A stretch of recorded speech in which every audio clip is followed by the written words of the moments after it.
Hello everybody, in this video we will learn how to implement a delete feature on this page. So let's go to index.view, not the one under products but the one that is the home page.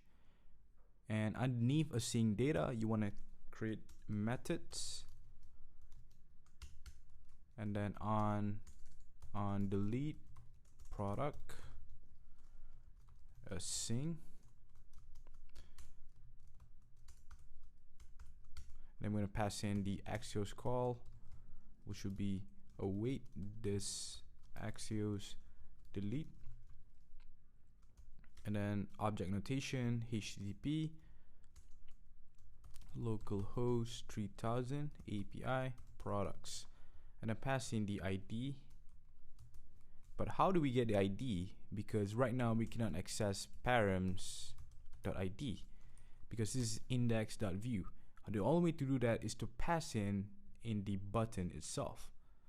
So for example, if we pass one of the parameters is ID here, later on when we implement on delete on our button, which is delete button, we can pass in the product.id in the parameter so that we can get the ID and pass it to our Axios to delete the correct product.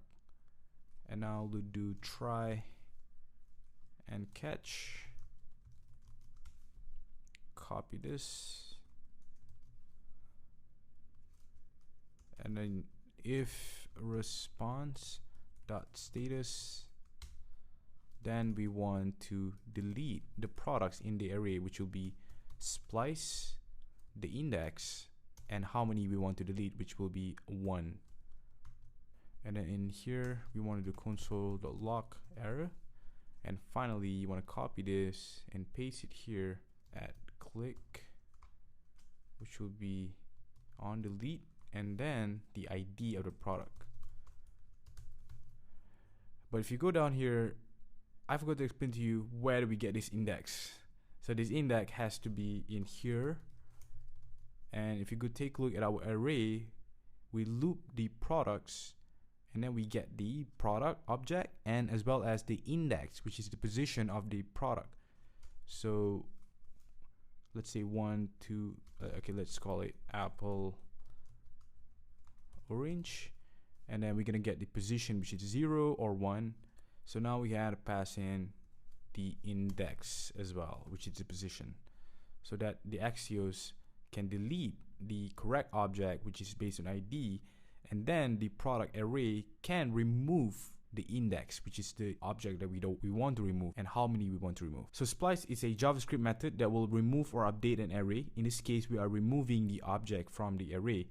The first argument is index, which is the position of the object in the array, and the second argument is optional, the number of items to be removed. So we want to remove 1 item only. If set to 0, no items will be removed. There is a third argument you can add here, only if you want to update the current index object with a new object. So for example, let's say we want to update, let's say this is remove, let's say we copy this and this is update. We want to update the position. So the position, let's say the position is 3. Let's give some example, apple, orange, and grapes.